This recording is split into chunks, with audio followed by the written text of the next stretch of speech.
31일자 말씀입니다. 역대하 5장 2절에서 14절 말씀인데요.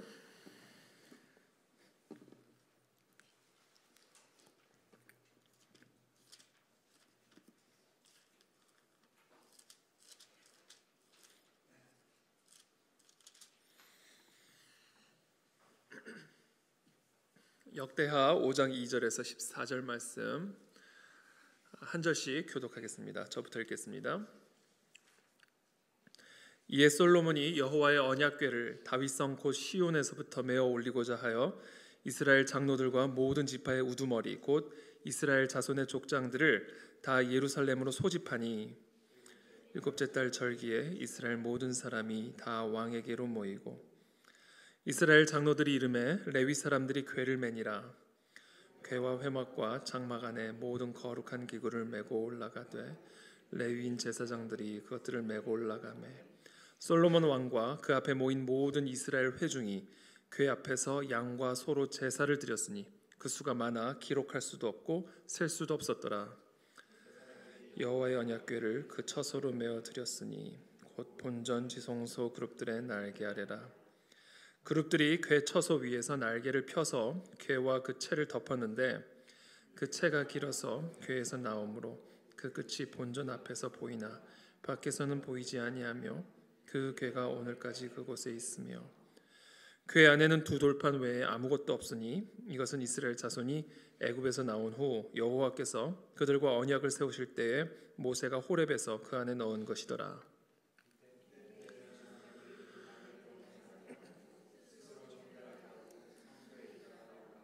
노래하는 레위 사람 아삽과 헤만과 여두둔과 그의 아들들과 형제들이 다 세마포를 입고 제단 동쪽에 서서 재금과 비파와 수금을 잡고 또 나팔 부는 제사장 120명이 함께 서 있다가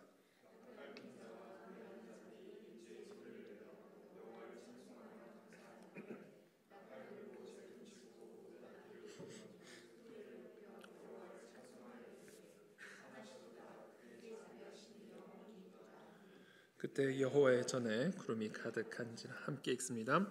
제사장들이 그 구름으로 말미암아 능히 서서 섬기지 못하였으니 이는 여호와의 영광이 하나님의 전에 가득함이었더라. 아멘. 여호와의 영광이라고 하는 것은 여호와 하나님의 임재를 의미합니다. 하나님의 영광은 하나님의 하나님 되심이 드러나는 순간이죠. 그래서 하나님의 영광이 이 성전 안에 가득했다라는 이야기는 하나님 자신이 이 성전에 충만하게 임재하셨다라는 것을 의미합니다. 여러분, 우리가 어떤 상황에 있든 하나님이 임재하는 그 순간 모든 게 끝이 나버리는 겁니다. 거기에 우리의 생명이 달린 거예요.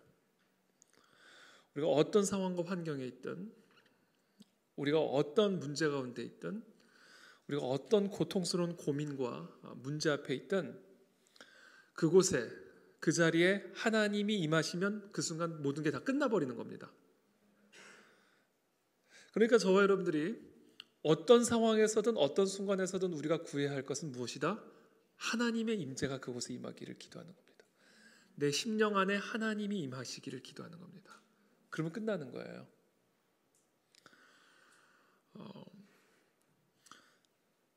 매 주마다 여러분 삶의 스트레스 있지 않으세요? 삶의 스트레스 있죠. 이런저런 다양한 스트레스들이 있습니다. 우리가 해야 할 일들이라든지 끊임없이 우리가 반복적으로 감당해야 되는 여러 가지 일들이 있죠. 또 사람들과의 관계에 있어서의 문제도 있을 수 있고 또 사람들의 관계 속에서 또 뭐 기분이 언짢았다든지 또는 뭐 화가 났다라든지 또는 두려움이라든지 저는 이제 그런 상황 가운데 제가 항상 하는 게 뭐냐면 그 자리에서 그냥 눕습니다. 그냥 그 자리에서 엎드리든지 눕습니다. 그러니까 누울 수 있는 장소를 찾아 들어가죠. 아니면 엎드릴 수 있는 장소로 찾아 들어가죠. 그래서 그곳에서 그 두려움과 그 모든 문제들이 잠잠해질 때까지 하나님의 임재가 임하시기를 하나님만을 바라보며 그 임재를 구하며 잠잠히 그 기도로 들어가는 거죠. 그래서 그러는 순간 나를 막 짓누르고 있던 짐들이, 나를 짓누르고 있던 어떤 무게들이 눈 녹듯이 다 녹아지면서 깃털같이 내 심령이 가벼워지는 것들을 경험하게 됩니다. 바로 하나님의 나라가 우리 가운데 임할 때, 하나님의 임재가 내 심령 가운데 임하게 될 때, 우리를 짓누르고 있던 그 모든 그 무게감, 짐들도 깃털처럼 가벼워지는 것을 우리가 경험하게 되죠. 그래서 저는 오늘 이 수요 예배 가운데 저와 여러분들이 모두가 어떠한 무거운 짐을 진 것들을 가지고 나오셨든지 간에, 그것이 감정적인 무게이든 감정적인 짐이든 아니면 삶의 무게나 삶의 짐이든 그것이 무엇이든, 오늘 이 자리에 하나님의 임재로 충만하게 이 가운데 역사하실 때 우리의 심령이 살아나고 우리의 마음이 깃털처럼 날아가는, 하나님을 예배하고 찬미하는 그런 복된 이 밤이 되기를 예수님의 이름으로 축복합니다. 여호와의 영광이 하나님의 전에 가득했다. 비결이 있습니다. 비결. 언약궤가 들어오자, 언약궤가 성전 안으로 들어오자 여호와의 영광이 구름처럼 이 성전에 가득했다, 이렇게 기록을 하고 있습니다. 이 언약궤, 이거는 뭐 여러 가지로 다양한 것을 의미할 수가 있는데요. 일단 기본적으로 예수 그리스도를 인격적으로 내 안에 모셔드리는 것을 오늘 이 본문은 우리에게 상징적으로 보여주고 있습니다. 예수 그리스도와 나의 연약함이 연결이 될 때, 예수 그리스도가 나의 안에 들어오셔서 나와 예수 그리스도가 연결이 될 때, 비로소 내 심령 안에 하나님의 영광이, 하나님의 임재가, 다스림과 통치가 내 심령 안에 가득하게 임하게 된다라는 것이죠. 그러니까 오늘 이것은 어떻게 보면 물리적인 성전을 오늘 보여주고는 있지만, 사실 이것은 영적인 의미에서 내 마음 안에 들어오시는 예수 그리스도, 그 예수 그리스도와 내 심령이 연결이 될 때 내 심령 안에 어떤 역사들이 일어나는지를 보여주고 있는 그런 장면이라고 우리가 묵상을 할 수가 있습니다. 제가 지난주 주일날 치유 기도에 대한 이야기를 했는데, 이 치유 기도의 핵심은요, 예수님의 임재가 우리의 상처의 구체적인 부위와 연결되도록 하는 데 있습니다. 그러니까 저는 오늘 이 본문, 오늘 이 역대하 본문 말씀 묵상하면서 어떤 느낌을 들었냐면, 우리가 전기 코드를 꼽잖아요. 그 순간 불이 들어오잖아요. 마치 그런 거예요. 하나님의 언약궤가 성전 안에 들어오자마자 성전에 불이 들어오는 겁니다. 여호와의 영광의 임재가 충만하게 임하는 거죠. 성전은 그냥 건물이에요. 그러나 이 건물 안에 여호와의 언약궤가 들어오는 순간 그곳에 여호와의 영광이 충만하게 현현하는 모습을 우리가 볼 수가 있죠. 그래서 마치 전기 코드와 같다는 생각이 들었어요. 정말 이 전기 코드를 꼽는 순간 이 성전 안에 불이 들어오는 것처럼, 하나님의 그 성전에 언약궤가 들어가는 순간, 연결이 되는 순간 그 성전에 하나님의 영광이 충만하게 임하게 되는 것이죠. 그와 마찬가지예요. 우리가 치유 기도의 핵심은요, 우리가 어떤 부분이든, 그것이 아픈 마음이든 아니면 아픈 육체이든 그 상처의 부위와 예수 그리스도가 연결이 되게 하는데 핵심이 있습니다. 그래서 우리의 치유 기도의 핵심은 언제나 이렇게 시작을 해야 합니다. 예수님, 내 안에 들어오셔서 손상된 여기를 고쳐주세요 라며 나의 손상된 이 상처의 부분을 예수 그리스도께 내어드리는 거예요. 그렇게 함으로 그리스도와 나의 상처가 연결이 되게 만드는 겁니다. 끊임없이. 마치 하나님의 언약궤가 성전 안에 들어왔을 때 그 성전 안에 하나님의 영광이 충만하게 임했듯이, 나의 상처와 예수 그리스도가 연결이 되는 순간 그 상처에 그리스도의 생명과 회복과 치유가 흘러들어올 수 있다는 것이죠. 나의 연약함과 나의 질병으로 예수님을 모시고 들어와서 예수 그리스도와 내가 연결이 되도록, 예수님의 손과 나의 상처가 연결이 될 때 예수님의 생명이 내 삶으로 흘러들어온다는 겁니다. 그 장면을 극적으로 보여주고 있는 장면이 누가복음 8장 44절이죠. 누가복음 8장 44절에 보면, 제가 지난주에도 잠깐 언급한 것처럼 12회를 혈루증으로 앓는 중에 아무에게도 고침을 받지 못하던 여자가 예수의 뒤로 와서 그의 옷가에 손을 대니 혈루증이 즉시 그쳤더라. 이 여인 안에, 이 12해 동안 혈루증으로 앓던 이 여인 안에 예수 그리스도가 들어온 거예요. 옷깃을 만짐으로 연결이 된 겁니다. 그 순간 그 예수 그리스도로부터 흘러나오는 생명이 이 여인의 혈루병을 즉시 그치게 만들었다. 그래서 저와 여러분들이 오늘 이 밤에 함께하기를 원하는 건 여러분들의 마음의 상처든, 제가 지난주에 말씀드린 연약한 것, 그렇죠? 연약한 것 또는 질병, 그것이 무엇이든 그것과 그것 안으로 예수 그리스도를 모시고 들어와서 예수 그리스도와 나의 그 연약함이 연결이 되게 만들어야 된다는 겁니다. 마치 언약궤가 하나님의 성전으로 들어올 때 영광이 임하는 것과 같은, 전기 코드를 꼽는 순간 불이 들어오는 것과 같은, 이것을 여러분들이 형상화하면서 한번 기도해 보세요. 저는요, 저는 요새요, 제가 요새 계속 얘기하잖아요. 비염 때문에 고생했었다고. 저는 요새 코에서도 물이 나온다는 사실에 대해서 매우 제가 코에서도 물이 나올 수 있구나. 그만큼 제가 아주 요새는 코를 안 풀고 사는데요. 완전 코가 말라버렸어요. 저는 이건 정말 하나님의 역사를 저는 믿거든요. 제가 그렇게 기도를 했어요. 예수님, 저의 이 연약함과 주님 찾아오셔서 예수 그리스도의 손과 나를 이 연약함을 연결시켜달라고, 만져달라고. 그렇게 믿음으로 한번 기도를 해보세요. 그 믿음으로 기도하는 게 이 혈루병 앓는 여인이 옷자락을 만지는 행위와 같다라는 거예요. 여러분, 그래서 여러분 오늘도 우리 치유를 위해서 우리는 치유를 받아야 됩니다. 예수님께서 우리의 연약함과 병을 짊어지셨다고 그랬잖아요. 그러니까 저는 우리가 정말 예배 가운데, 기도하는 가운데 하나님의 이와 같은 치유의 역사들이 계속해서 이 성전 안에서 일어나게 되기를 바랍니다. 그것이 마음의 상처든, 그것이 육신의 연약함이든, 예수 그리스도와 그것이 연결이 될 때 우리의 모든 연약한 것과 병을 짊어지신 그분으로 말미암아 우리 안에 치유와 회복의 역사가 일어나게 될 것을 믿습니다. 그래서 여러분들의 믿음의 한계들을 한번 자꾸 넓혀가 보세요. 하나님은 무한하신 분인데 우리의 믿음의 수준이 하나님을 제한하는 거거든요. 그러니까 이 믿음의 한계들을 자꾸 부셔보시라고요. 사실 제가 이 코를 위해서 기도하는 것도요, 많은 용기가 필요했습니다. 사실 코를 붙잡고 기도하면서도 좀 제 자신이 웃긴 거예요. 근데 이게 우리의 삶의 스타일이 돼야 된다는 거죠.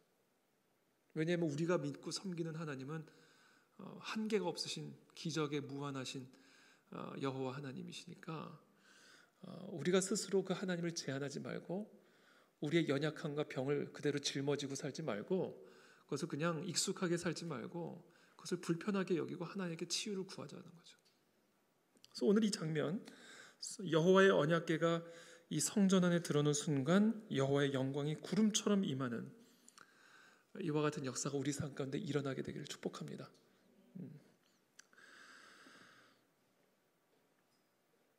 어떻게 하면 우리는 예수 그리스도와 연결이 될 수 있을까? 어떻게 하면 예수 그리스도께서 내 안에 들어오셔서 내 심령 안에, 내 육체 안에 하나님의 영광이 충만하게 임하는, 그래서 치유가 일어나고 회복이 일어나고 살아나는 이와 같은 역사를 경험할 수 있을까? 우리는 예수 그리스도와 믿음으로만 연결이 될 수 있습니다. 우리가 이 언약궤가 성전 안으로 들어온다는 것, 예수 그리스도가 우리 안에 들어온다는 것은요, 그 예수 그리스도를 우리가 믿기 때문에 들어오실 수 있는 거예요. 믿음으로만 그리스도는 내 안에 들어오실 수 있습니다.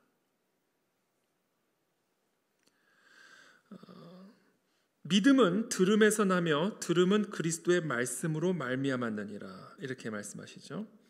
자, 우리의 믿음은 예수 그리스도의 말씀으로 말미암는다. 우리가 예수 그리스도의 말씀대로 이루어질 것을 믿을 때 예수 그리스도와 우리는 연결이 될 수가 있습니다. 다시 한번 말씀드릴게요. 예수 그리스도의 말씀대로 우리의 삶 가운데 이루어질 것을 우리가 믿을 때 우리는 예수 그리스도와 연결이 될 수 있습니다. 그러니까 여러분들이 오늘 이 밤에 기도를 할 때요, 우리가 오늘 이 밤뿐이 아니라 항상 우리가 기도할 때 말씀을 가지고 기도를 해야 돼요. 그래서 이 말씀 암송이 그래서 참 유익합니다. 제가 지난주에도 말씀드렸죠. 하나님의 권위는 무엇이다? 하나님이 말씀하시면 말씀하신 그대로 되는 것이 하나님의 권위다라고 얘기했어요. 빛이 있으라 하시니 빛이 생겼다. 하나님의 권위, 하나님의 역사는 말씀대로 이루어지는 것입니다. 그래서 우리가 기도를 할 때 우리는 말씀대로 이루어질 것을 믿고 말씀을 근거로 기도하는 겁니다. 예를 들면 타인을 위해서 우리가 중보 기도를 한다고 가정해 봅시다. 제가 타인을 위해서 중보 기도를 할 때 가장 붙들고 기도하는 기도 말씀이 있습니다. 에베소서 1장 17절의 말씀이에요. 우리 주 예수 그리스도의 하나님 영광의 아버지께서 지혜와 계시의 영을 너희에게 주사 하나님을 알게 하시고, 이 말씀을 가지고 기도하는 거예요. 이 말씀대로 이루어지기를 기도하는 겁니다. 제가 계속 말씀드리잖아요. 하나님은 하나님의 말씀대로 이루시는 분이다. 그러므로 우리가 이 말씀대로 기도할 때 그 말씀대로 역사하는 능력이 나타난다는 거예요.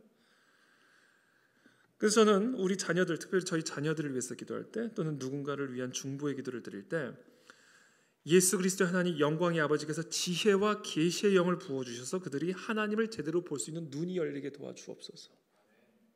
이 말씀을 가지고 기도하는 거예요. 또 이 말씀을 가지고 또 기도합니다. 그 중에 이 세상에 신이 믿지 아니하는 자들의 마음을 혼미하게 하여 그리스도의 영광의 복음의 광채가 비치지 못하게 함이니 그리스도는 하나님의 형상이니라. 그러므로 예수 그리스도의 이름으로 모든 혼미케 하는 영들이 떠나가게 도와주옵소서. 라는 이 말씀을 가지고 기도할 때 그 말씀에 힘이 실리고, 그 기도에 힘이 실리고, 더 나아가 그 말씀대로 역사는 능력을 경험하게 된다는 것이죠. 죄를 고백하기 위해서 기도할 때는 시편 51편의 말씀을 가지고 기도합니다. 시편 51편 말씀 제가 한번 읽어드릴게요. 시편 51편 7절의 말씀. 우슬초로 나를 정결하게 하소서. 내가 정하리이다.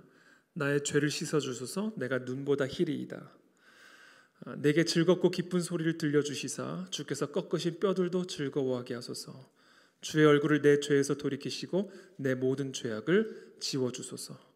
하나님이여 내 속에 정한 마음을 창조하시고 내 안에 정직한 영을 새롭게 하소서. 시편 51편이죠.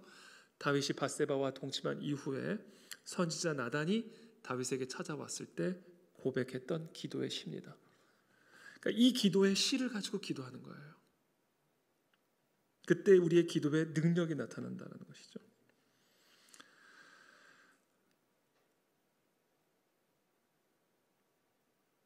제가 가장 즐겨하는 말씀 기도가 있습니다. 에베소서 3장 14절의 말씀입니다.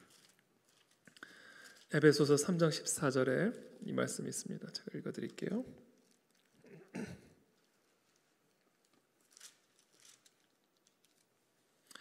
이러므로 내가 하늘과 땅에 있는 각 족속에게 이름을 주신 아버지 앞에 무릎을 꿇고 비노니, 3장 14절부터입니다. 그의 영광의 풍성함을 따라 그의 성령으로 말미암아 너희 속사람을 능력으로 강건하게 하시오며 믿음으로 말미암아 그리스도께서 너희 마음에 계시게 하시옵고 너희가 사랑 가운데서 뿌리가 박히고 터가 굳어져서 능히 모든 성도와 함께 지식에 넘치는 그리스도의 사랑을 알고 그 너비와 길이와 높이와 깊이가 어떠함을 깨달아 하나님의 모든 충만하신 것으로 너희에게 충만하게 하시기를 구하노라. 우리 가운데서 역사하시는 능력대로 우리가 구하거나 생각하는 모든 것에 더 넘치도록 능히 하실 이에게 교회 안에서와 그리스도 예수 안에서 영광이 대대로 영원 무궁하기를 원하노라. 아멘. 아주 유명한 사도 바울의 기도죠. 이 기도문을 그대로 읽는 거죠. 이처럼 하나님은 하나님의 말씀대로 이루시는 분이니까 이 말씀을 가지고 기도를 할 때 우리의 기도에 역사는 능력이 나타난다라는 겁니다. 두 번째, 우리는 어떻게 그리스도와 연결이 되는가? 우리가 뭐 너무나 잘 알다시피 기도로 그리스도와 연결이 됩니다. 기도. 오스왈드 챔버스가 기도에 대해서 이렇게 말을 했습니다. 기도는 하나님으로부터 답을 얻기 위함이 아니다. 기도는 하나님과 완벽하게 그리고 온전히 하나 되는 것이다. 여러분, 우리가 기도라는 것을 오스왈드 챔버스에 따르면 기도라는 것이 우리가 원하는 답을 얻기 위함이 아니라 기도의 핵심적인 목적은 하나님과 완벽하게 온전히 하나 되는 것에 있다라는 거예요. 그러니까 우리가 오늘 이 밤에 기도를 할 때 우리가 추구해야 할 궁극적인 기도의 목적은 하나님과 내가 하나가 되는 일에 힘쓰는 것이다라는 겁니다. 기도를 통해서 하나님과 내가 하나가 되는 거예요. 친밀한 교제를 통하여 하나님과 내가 하나가 되는 겁니다.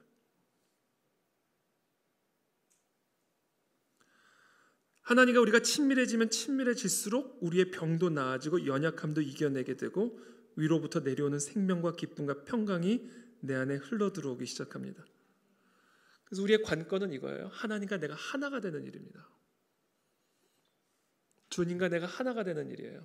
그래서 저는 이 기도를 통해 우리 모두가 하나님과 깊은 연합을 추구하는 그와 같은 기도를 통해서 우리는 그리스도와 연결이 되게 되고 특별히 그리스도의 치유가 우리 가운데 흘러들어오는 것을 경험하게 되죠.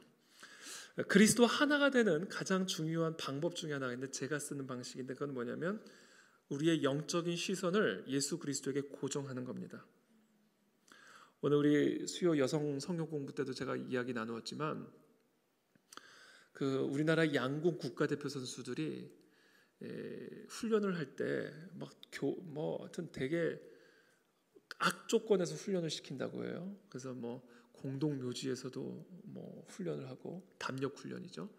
그리고 야구장 같은 데서 사람들이 막 시끄럽게 환호성을 지르는 그런 방해 속에서도 훈련을 하고 그 이유가 어떤 방해에도 흔들리지 않고 어떤 두려움에도 흔들리지 않고 그 조그만 바늘구멍의 그 관역에 정신력을 집중시킬 수 있는 훈련을 최대한으로 키워가기 위해서 그런 악조건에서 훈련을 한다는 것이죠. 근데 신기하게도 이 양궁 선수들이 그렇게 훈련을 받다 보면 그 관역을 바라보는 그 집중력이 아주 고도로 발달이 되게 된다는 거죠. 근데 그 순간 그 바늘구멍 같은 그 조그만 관역이 어느 순간 이렇게 확 커지는 시점이 있대요. 그 순간 쏜다는 거죠.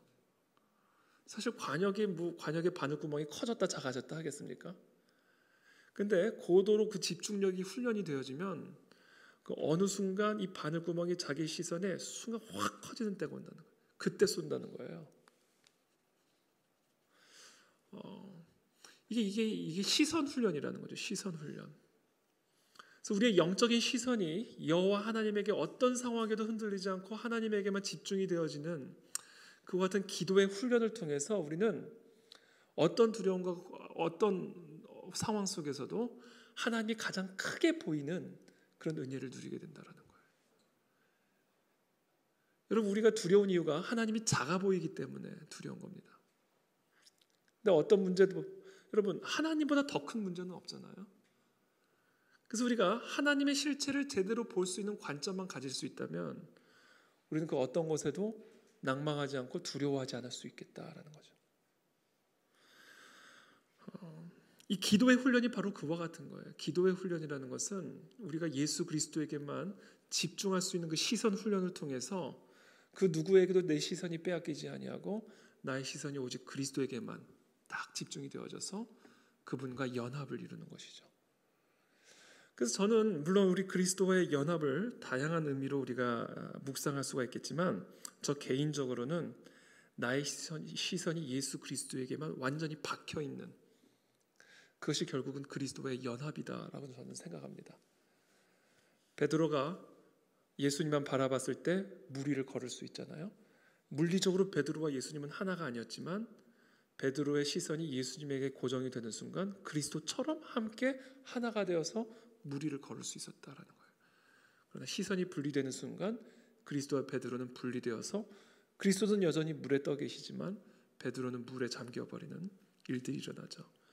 그러니까 결국 우리가 그리스도와 연합을 이룬다는 것, 그리스도와 하나가 된다는 것은 우리의 영적인 시선이 예수 그리스도에게만 꽂혀 있음을 의미하는 거예요. 그래서 우리가 배워야 할 기도의 훈련의 핵심은 이겁니다. 어떤 상황에서도 예수 그리스도만 볼 수 있는 훈련이죠. 예수 그리스도를 바라보는 우리의 시선이 흐트러지지 않는 거죠. 우리는 예수 그리스도를 바라보는 우리의 시선이 흐트러지지 않을 때 그리스도와의 연합을 이루게 되고 그때 비로소 그리스도와 함께 모든 것을 다스릴 수 있는 권세를 얻게 된다는 거예요. 최근에 제가 EBS에서 한 방송을 제가 본 일이 있는데 특별하게 세팅을 만들어놨어요. 유리 그 바닥을요 깊이 파놓고, 한쪽을 깊이 파놓고 그 위를 유리로 덮어놨습니다. 그리고는 엄마가 한쪽에 있고 아기는 이쪽에 있는 거예요. 근데 아기의 엄마가 그 아기를 막 기분 나쁘게 쳐다보거나 그 아기와 시선을 안 맞추고 있으면요, 그 아기가 감히 그 유리 바닥을 건너서 넘어올 엄두를 못 내는 거예요. 딱 그 유리 그 선 안에서 딱 서가지고 꿈쩍도 못 하고 있는 거예요. 엄마와 시선이 맞춰지지 않거나 엄마가 매우 불쾌한 눈빛으로 막 그 아이를 째려보거나 그러면 이 아이가 그 벽을, 그 유리 바닥을 건널 엄두 자체를 못 내더라고요. 근데 신기하게 엄마가 그 아이와 눈을 딱 마주치고, 그리고 이 아이도 엄마의 시선을 정확하게 바라보고 있고, 엄마가 아주 부드러운 표정으로, 웃는 표정으로 그 아이와 딱 시선을 맞추면요, 이 아이가 그 순간 그 유리 바닥을 그냥 건너오는 거예요. 사실 그 유리 바닥 밑은 완전히 이렇게 깊이 파져 있거든요. 그러니까 이 엄마와의 시선이 맞춰지는 순간 얘가 그 유리 바닥을 그냥 건너가더라고요, 아기가. 그거를 보면서 그 아기가 가장 안정감을 느낄 때가 언제였는가? 자신의 엄마와의 시선이 딱 마주치는 순간 유리바닥도 건널 수 있는 담대함이 그 아이에게 임하는 거죠. 제가 그걸 보면서 우리와 하나님과의 관계를 생각했습니다. 우리의 시선이 여호와 하나님에게만 집중이 되면요, 우리는 물 위도 걸을 수 있는 담대함이 생겨날 수 있다는 거예요. 하나님이 모든 것을 다스리고 계시기 때문에 그 하나님하고 나의 시선만 맞춰지면요, 우리 또한 모든 것을 다스릴 수 있는 영적 권위를 갖게 된다는 거예요. 그래서 저는 오늘 이 밤에 우리가 오늘 이 밤뿐이 아니라 모든 순간순간, 특별히 오늘 이 밤에 우리가 하기를 원하는 것은 우리의 영적인 시선을 다시 한번 하나님에게 집중하는 겁니다. 우리 삶에는요, 수많은 문제와 수많은 것들과 수많은 소리들이 우리의 영적인 시선을 방해합니다. 흐트러놔요. 흐트러놓습니다. 그래서 우리가 감히 그 유리바닥을 건널 엄두조차를 못 내는 거예요. 그러나 우리가 하나님에게 우리의 시선이 정확하게 조율이 되고, 우리의 시선이 그 어떤 것에도 방해받지 않고 여호와 하나님 만군의 하나님만을 바라보는 그 순간에 우리는 하나님의 자녀로서 모든 것들을 다스릴 수 있는 영적 권세와 확신과 힘이 우리 안에서 솟아난다는 거예요. 여러분, 여기에 달린 겁니다. 여기에 달린 거예요. 그래서 저는 이 수요 예배가 참 중요하다고 생각해요. 일주일에 막 달리다가 딱 중간에 한번 딱 멈추잖아요. 교회 와서 또 한번 딱 예배드리고 또 주일까지 가잖아요. 그래서 우리 일주일의 패턴에서 특별히 수요 예배가 참 중요한 의미를 갖고 있다고 저는 생각합니다. 흐트러진 우리의 시선을 다시 한번 교정하고 주일까지 버티는 거예요. 그리고 월요일부터 다시 시작하다가 다시 수요일에 와서 또 우리의 영적 시선을 하나님에게 집중하는 거죠.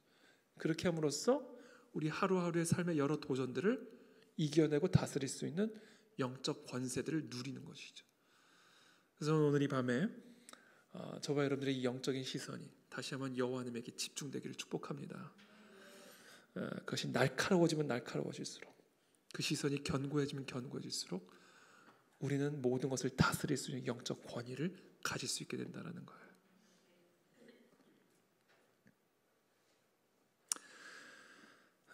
마지막으로 한 가지 하고 싶은 이야기. 그리스도와 우리는 무엇으로 어떻게 연결이 되는가? 우리 모두가 합심하여, 공동체적으로 합심하여 말씀과 기도 가운데 나갈 때, 자, 제가 첫 번째는 하나님의 말씀대로 기도함으로 연결이 된다고 그랬어요. 말씀입니다. 두 번째는 기도란 여호와께 나의 시선을 맞추는 행위라고 말씀드렸어요. 이것을 우리가 공동체적으로 함께할 때 우리는 강력하게 그리스도와 연결이 됩니다. 너희 중에 두 사람이 땅에서 합심하여 무엇이든지 구하면 하늘에 계신 내 아버지께서 그들을 위하여 이루게 하시리라. 두세 사람이 함께 하나님께 시선을 고정할 때 역사하는 힘이 더 강하다라는 거예요.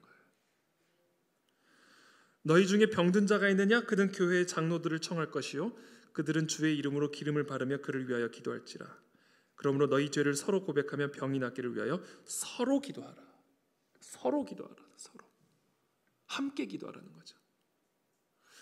그래서 여러분, 우리가 각자 집에서 기도하는 것도 참 중요하지만 이렇게 우리가 정기적으로 함께 모여서 서로를 위해서 중보하고 우리 모두가 함께 어떤 공통적인 기도 제목을 가지고 여호와 하나님을 바라보며 우리가 기도하고 부르짖을 때 역사하는 능력이 더 강력하게 우리 가운데 나타난다는 거죠.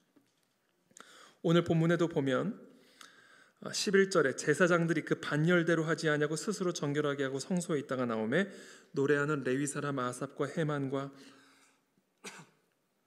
여두둔과 그의 아들들과 형제들이 다 세마포를 입고 제단 동쪽에 서서 재금과 비파와 수금을 잡고 또 나팔 부는 제사장 120명이 함께 서 있다가 함께 서 있다가 나팔 부는 자와 노래하는 자들이 일제히 소리를 내어 여호와를 찬송하며 감사하는데 나팔 불고 재금 치고 모든 악기를 울리며 소리를 높여 여호와를 찬송하여 이르되 선하시로다 그의 자비하심이 영원히 또다 하매. 여러분, 이게 뭐냐면요, 여러 악기를 가지고 여러 사람들이 한 하나님에게 시선을 고정하며 그 하나님을 찬양하고 있는 겁니다. 이때 여호와의 전에 구름이 가득한지라. 그래서 여러분, 우리가 이렇게 정기적으로 함께 모여서 다양한 악기들로 다양한 백성들이 한 목소리로 여호와 하나님을 바라보며 그분의 선하심과 자비하심을 우리가 한 목소리로 찬양할 때, 그때 우리의 삶에 이 성전 안에 하나님의 영광이 충만하게 임재하게 되고 하나님의 능력, 역사하시는 강한 능력을 우리가 경험하게 된다라는 것이죠. 그래서 오늘 이 밤에 우리가 함께 이 자리에 모인 우리의 성도들이 함께 한 하나님을 바라보며 한 목소리로 하나님을 찬양하며 기도할 때 우리의 삶 가운데 또 이 성전 가운데 하나님의 놀라운 역사들이 일어나게 될 줄로 믿습니다.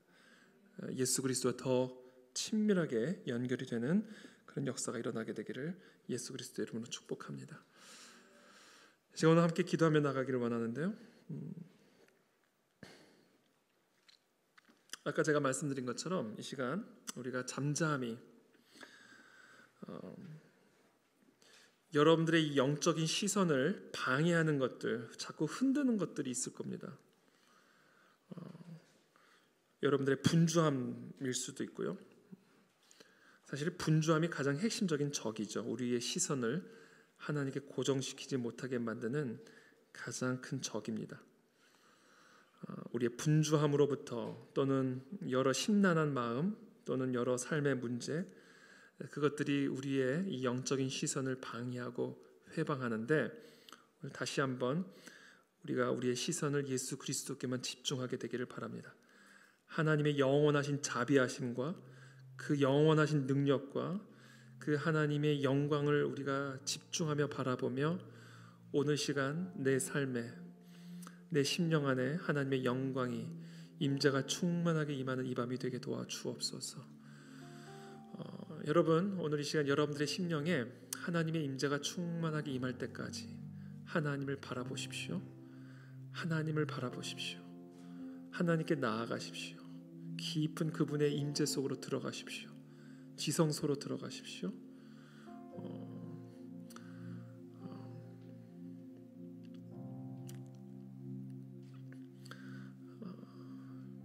제가 그냥 지금 언뜻 드는 그냥 쉽게 그냥 편하게 그냥 설명을 드린다면, 우리가 주유하잖아요. 주유할 때 그 기름을 가득 넣잖아요.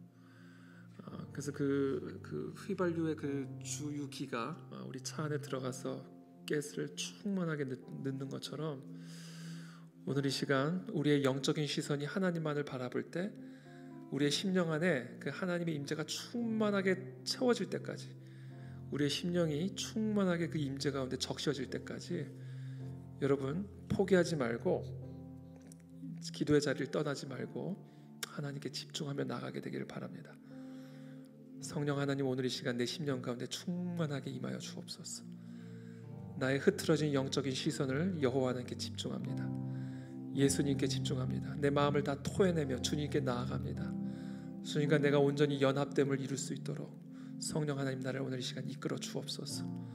나의 모든 상한 심령이 회복이 된 이 밤이 되게 도와주시고 하나님, 나의 모든 무거운 짐들이 녹아지는 이 밤이 될 수 있도록 나의 영적인 시선을 주님께서 고정시켜 주옵소서.